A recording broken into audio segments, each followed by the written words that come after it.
ଉପରୁ ପୁରାପୁରି ମୁସୁମୁସିଆ ବିରି ମୁଗ ବରା ଭିତରୁ ନରମ ତୁଳା ଭଳିଆ ପତର ଠୋଲାରେ ବଢା ହେଲାଣି ତା ସାଙ୍ଗକୁ ମୂଳା ପତ୍ରର ଚଟପଟା ଚଟଣି ତା ଉପରେ ଟିକିଏ ମୂଳା କୋରା ବାଜି ଲଗେଇକି କହୁଛି ଚାଟ୍ को भूली जिबे पूरा। दर्शक बंधु समस्त को करुची मो प्रणिपात माँ गेलु हांडीशाल को आपण मानक बहुत बहुत स्वागत। मूला आ मूला पत्र रे बहुत सुंदर व्यंजनटे आसंतु करिबा प्रस्तुत। दर्शक बंधु प्रथमे आमे बरा पई एठी नबा गोटे ग्लास किंबा गोटे गिनारे गिने मुग डाली ता सहित जेतिकी नबा मुग तार 1/4 नबा बिरी।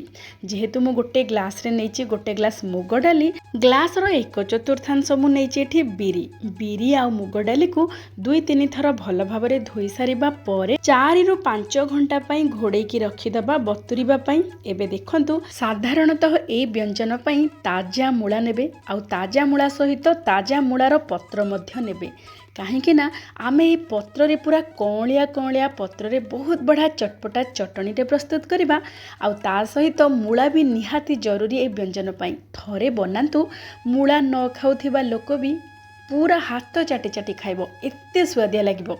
पूरा चटपटा चाट रो स्वाद ग्रीन चटनी बिना चाट पूरा अधा अधूरा। सेथिपाई देखंतु आमे किछि नबा मूला पत्र जो कौलिया ताजा मूला पत्र आमे किछि नबा तार अधा नबा पुदीना पत्र ता सहित किछि धनिया पत्र आ धनिया पत्र जेते बेले आपण माने चटनी रे व्यवहार करूचंती डांगो सहित नेबे बहुत बढ़ा बासना सहित स्वाद भी बहुत बढ़ी जिवो। आपरे दे देबा कंचा लंका आ किछि कट्टा मूला को छोट छोट खंड करके काटिकी नबा बहुत बढ़ा बासना आसीबो।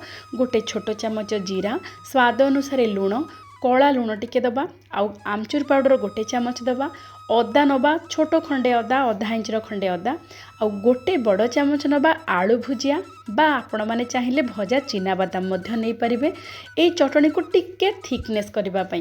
ता सहित गोटे बड़ चमच लेंबू रस आम एठी दे देबा। ए चटनी चटपटा हेकी लागिबो खट्टा राग लुणी ता सहित अल्प टिके दबा पानी ताको पूरा पूरे चिकन करके बाटी दबा। देखंतु केते सुंदर रंग आसीची बासना तो बहुत बढ़िया होची।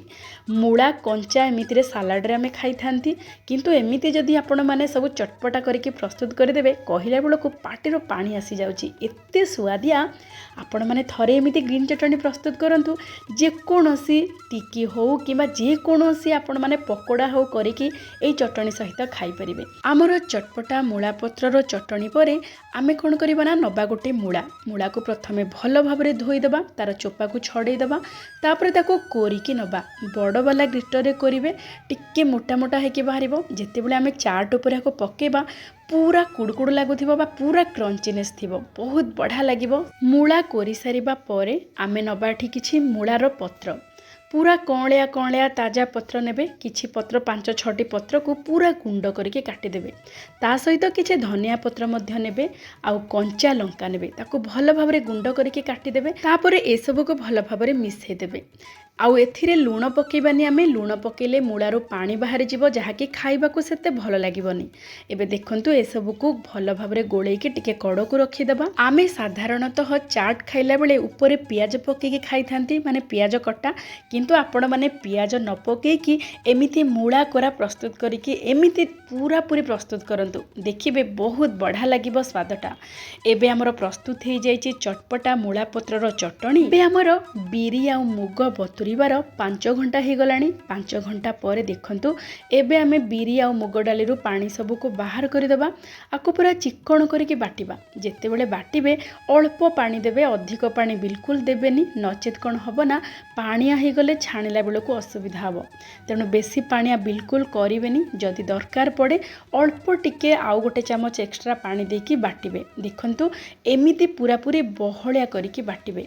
देखंतु पूरा चिकन होईची आ पूरा बहलिया है कि मध्य बाटी होईची। एबे हमें गोटे पात्र को एई घोल को काढ़ी दबा लगातार 5 मिनिट पई एमिते भल भाबरे टिके फेंटी दबा। फेंटी देले बिरी आ मुग जो बटा पूरा पूरी फ्लफी हो जिवो हल्का हो जिवो आ पूरा 2 गुण हो जिवो। देखंतु केते सुंदर भाबरे पूरा रंग भी टिके बदली जाइए। आपण मैंने टिके पानी रे पकेबे, जदि सेटा भासुथिबो जानिबे छाणिबा पई पूरा पूरी रेडी। एबे हमें स्वाद अनुसार देदेबा लुण। आउ ए जो मूला पत्रर चटपटा चटनी प्रस्तुत करथिले सेथिरु 2 बड़ चामच देबे, निश्चय पकेबे। आमे ए घोड़रे ना पियाज ना जीरा लंका अदा किछि भी पकोने, तेणु ए ग्रीन चटनी निश्चय पकेबे। चटपटा और बास्ना स्वाद बहुत बढ़ाई की रहिबो। जेहेतु मूला और मूला पत्र तार बास्ना ए बरारे निहाती आसीबा जरूरी, तेणु ए चटनी आपण माने निश्चय पकेबे 2 बड़ चामच।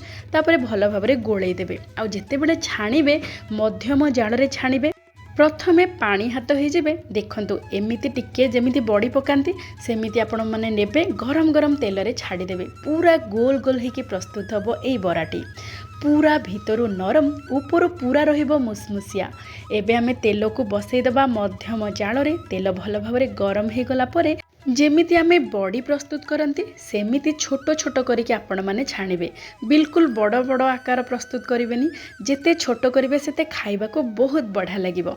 छोटो छोटो बरा जेमिति आमे चाउल बरा प्रस्तुत करंती सेमिति आपण माने प्रस्तुत करिवे। जेहेतु तेल बढ़िया भाबरे गरम हेथिबो, तापरे आपण माने पूरा अल्प अल्प करिके छाणिबे। बेसी पानिया ही नथिबो घोलटी, जहा फଳରେ कि पूरा गोल गोल हेकी प्रस्तुत हबो हमर एई बिरि आ मुगर बरा। पूरा भितरु नरम रहिबो, ऊपर पूरा पूरी मुसमुसिया रहिबो। देखंतु आपण माने प्रथमे पानी हाथ हो जिवे, तापरे अल्प अल्प नै के धीरे करिके छाड़िबे।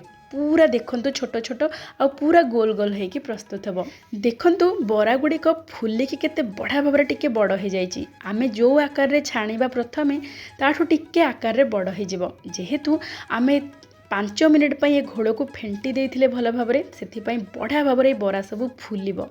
बिल्कुल सोडार आवश्यकता नहीं। एठी देखंतु पूरा गोल गोल मुसमुसिया ऊपर आ भीतर नरम बरा प्रस्तुत हो जाइछि। मु आपण मानको काटिकी देखौछि। देखंतु केते स्मूथ आ केते स्पंजी हेछि भीतरटा। देखंतु पूरा सॉफ्ट आ स्पंजी। एमिति गरमा गरम बरा को आसंतु केमिति परसिबा। आमर तो प्रस्तुत हो जाइछि चटपटा मूला पत्रर चटनी। ता सांग को गुड़ आ तेंतुलीर खट्टा मिठा चटनी आउ किछि मूला कोरा। एबे आमे परसिबा पई किछि नै जिबा पत्र ठोला, सेथिरे देइदबा ई बरा को। पूरा गरमा गरम बरा उपरे चटपटा आमर मूला पत्र आ मूलार चटनी, ता उपरे किछि खट्टा मिठा तेंतुली गुड़र चटनी, आ उपरे मूला कोरा आ मूला पत्र को आमे जो पूरा गुंड करके काटिकी रखिथिले कंचा लंका और धनिया पत्र सहित सेथिरु अल्प किछि देइदबा। ता उपरे किछि चाट मसला गुंड, किछि भजा जीरा गुंड आ किछि आपण माने चाहिले कला लुण मध्य देइ परिबे। एते सुआदिया लागिबो, आपण माने देखिकी जानि पारुथिबे पाटिरु लाळ गडिलाणी ना। निश्चय थरे प्रस्तुत करंतु, खांतु, समस्तंको खुआंतु। देखिबे समस्तंको बहुत बढ़िया लागिबो। आजिर प्रस्तुति केमिति लागिला निश्चय जणेबे। आज पई एतिकी। जय जय जगन्नाथ।